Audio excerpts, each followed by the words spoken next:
እንደ አንድ ወጣት ምንም የማታውቅ አንድ እንቡጥ ልጅ በራሷ በህይወቷ ላይ መታ እጇ መሰነዘረችው። በዛ ጉዳይ እናውራ። ሀይሚ ደህና ናት። የዛሬ ቪዲዮ እንጠብቃለን። እሱም እንዲሰደብ ነው ላለች ዘር ይሄን ነገር ያደረጉት ካሜራ ማኑም ሁሉም ይጠየቃሉ። ማን ነው የልብ የሰጣት? አልፈልግሽም ለስራ ያመጣዎች ብሏታል። እጇን አንስታ ሰንዝራ እንድትመታ ከኋሏ ማን እንዳለ ይሄንን ፍቱ፣ ጠይቁ በቃ። እናንተ እውነት የምትወዷት ማነው? ፍቱ ማን ነው? ያንን ፍቱ ዮኒ ማኛ ጋር ማታ የዛሬ ቪዲዮ እንያ፣ የዛሬ ቪዲዮ እንያ። እሙን አስገቢያት። የዛሬ ቪዲዮ እንያ። ለምን ገደላን? ለምን የፈለገበት አንሄድም? የሚኬድበት እንሄዳለን። ምንም አያሳስብም። ቡርቴ አያሳስብም። ምንም አይመጣም። በቃ አንድ አደባባይ ወጥቻለሁ። ምን ኢትዮጵያ ላይ መንግስት አይተናል። ጊዜው እየመጡ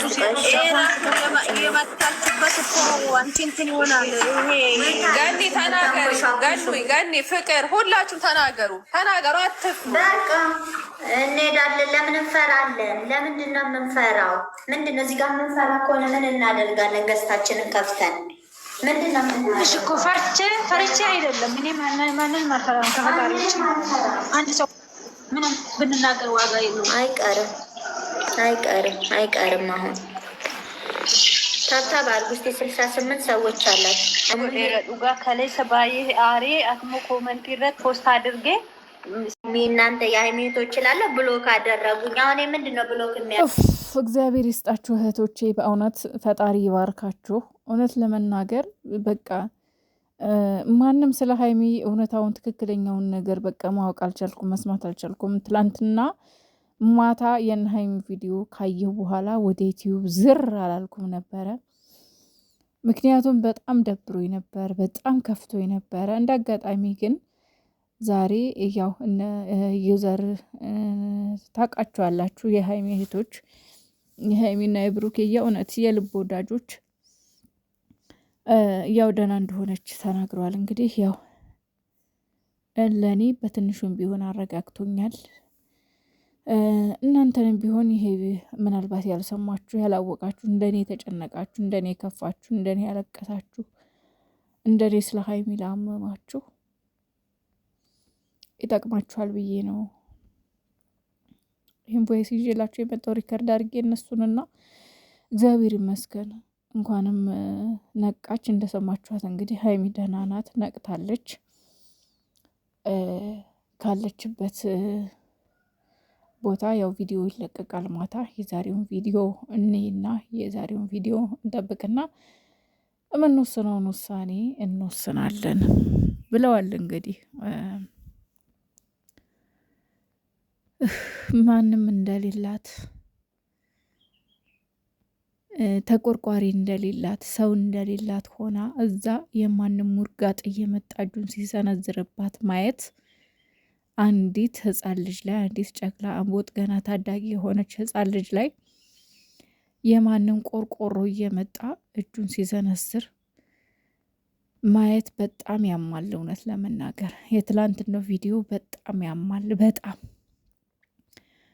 እኔ በጣም ነው ያመመኝ። እውነት ለመናገር በጣም ከሚገባው በላይ አላቅም፣ ምን እንደምላችሁ አላቅም። እርግጠኛ ነኝ እኔን የተሰማኝ እናንተም የእውነት ሀይሜን የምትወዱ ሰዎች ይሰማችኋልና ስራ ነው የምትሉ ስራ ነው። በዚህ መልኩ ነው እንዲህ ስራ ውዶቼ፣ በዚህ መልኩ ነው እንዲህ ስራ። ማንም እየመጣ በጥፊ እየመታት ነው እንዲህ ስራ። ሲጀመር ደግሞ ይሄ ንስረቱ ስራ አይደለም፣ ያመማት ስራ አይደለም። ሀይሚን ያማታል እንዲህ አይነት ነገር። ጭቅጭቅ ጭንቀት አትችልም፣ ያማታል። ከአሁን በፊትም ብዙ ጊዜ እንደዚህ አይነት ችግሮች ተፈጥረው አይታችኋል።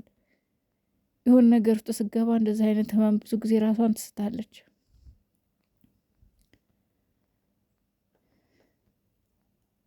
አንዳንዴ በጣም ነው የሚደክመው የእውነት። በምን ቀን እንዳወቅኩሽ እኔም አላቅም፣ በምን ቀን እንዳወቅኳቸው አላቅም የእውነት። አንዳንዴ ባላወቅኳችሁ ብዬ እመኛለሁ፣ ባላወቅኳችሁ ባላያችሁ ብዬ እመኛለሁ። ግን ደግሞ አያስችለኝም። ስራ ነው የምትሉ ሰዎች የፈለገ ስራ ቢሆን ሁል ጊዜ እሷ እየተጎዳች አይደለም ስራ የሚሰራው። ገባችሁ? አንዳንዴ እያንዱን ስህተት ለመሸፈን እያንዱን ጉዳት መደበቅ በጣም ይደብራል፣ በጣም ይደብራል። እውነቴን ነው የምላችሁ። ሀይሚን ከጠላችኋት ሌላ ጉዳይ ነው፣ የእሷ ጥላቻ ያለባችሁ ሌላ ጉዳይ ነው። ግን እውነታውን ደግሞ መደበቅ አትችሉም። ምክንያቱም እውነት ነው፣ በግልጽ የሚታይ ነገር ነው። ገባችሁ? እዚህ ጋ የሆነ ችግር የለውም በእነሱ መሀል መግባት ጥሩ አይደለም በሚለው ዝም ስንል በቃ ከባድ ነው። እናንተ ብትሆኑ የእውነት ይህን ነገር ትቀበላላችሁ? በእናንተ ላይ ቢደርስስ?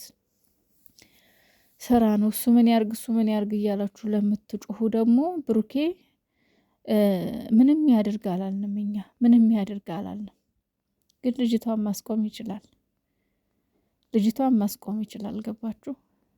100%። ለምንድን ነው በአይን የሚታየውን እውነታ የምትደብቁት? ለመደበቅ ለመሸፋፈን የምትሞክሩት? የምር ብሩኬ ይችን ልጅ ማስቆም ያቅቶት ነው?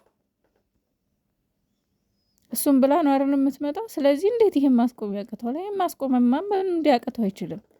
ምን ሆናችሁ ነው?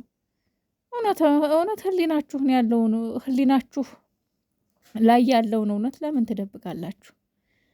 ለምን እውነት ነው አንነጋገርም? ይችን ልጅ ብሩኬ ማስቆም ይችላል 100% ይችላል። በግዴታ ልጅቷ አትመጣም እሱ ጋር የፈለገ ነገር ቢሆን እና ለማንኛውም ሁሉም ሰው ይጠየቃል ብለዋል። እንግዲህ ሁሉም ሰው ይጠየቃል። ያው አቅም ያላቸው አሉ። ስራ ነው እየተባለ ነው እንጂ ሁሉም ሰው ዝም የሚለው ሀይሚ ሰው ሳይኖር ቀርቶ አይደለም። አሏት እህቶች፣ የሚገራርሙ እህቶች አሏት። ግን ስራ ነው እየተባለ ነው በአጥንቷ የወጣችው እሷ።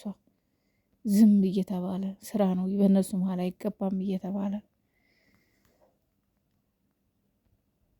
እና እኔ እንጃ ብቻ ቪዲዮ እስከሚለቀቅ የማታው ቪዲዮ እስከሚመጣ በጣም ቸኩያለሁ። በጣም ነው የቸኮልኩት። ልጅቷ መጠየቅ አለባት። ዋናው ነገር ሀይሚ ደህና ትሆን። ዋናው ነገር ሀይሚ መጥታ ያለችበትን ሁኔታ ከዛ በኋላ ልጅቷ በምትጠየቅበት መንገድ ትጠየቃለች። በእሷ ምክንያት እንደዚህ ታማ በእሷ ምክንያት እሷ ጥፊ ካሳረፈችባት በኋላ ነው የወደቀችው፣ ራሷን የቻለችው፣ የደማችው። ስለዚህ ምን አይነት ኮንፊደንስ ቢኖራት እንደዛ እስከምትሆን ድረስ እንደመታቻት። እውነትም ከኋላዋ ማን ያለው? ማን ነው አይዞሽ ያላት? ማን ነው እንደዚህ በኮንፊደንስ እንዴት ልትማታ ቻለች? እንዴት በልበ ሙሉነት ማንን ተማምና